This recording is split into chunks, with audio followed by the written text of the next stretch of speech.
ఎద్దుకండి ఆ ఎద్దు ఇదిగో నా సింహం ఉంది ఎక్కండి చక్కగా అంటే ఎక్కడో ఎద్దే ఎక్కుతాడు. ఆయన ఎద్దెక్కేది అమాయకుడు ఎక్కడు. వృషభము దేనికి సంకేతం అంటే ధర్మానికి సంకేతం. ఆయన ధర్మాన్ని ఇష్టపడతాడు. ఆయన భక్తులకు ధర్మమునందు అనురక్తి కల్పిస్తాడు.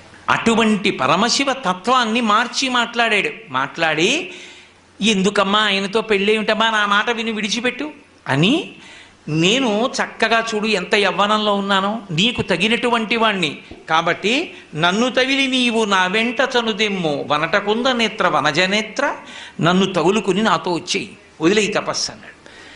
విందావిడ వీడట బ్రహ్మచారియట వీనుల పెట్టక రాని మాటలే ఆడుచునున్నవాడు నమశివాయయుండు ఆడగరాదు. వీని కపటాత్ముని వీపున వేసి ద్రొబ్బుడని ఉగ్రత పల్కిన కాంతలందరున్.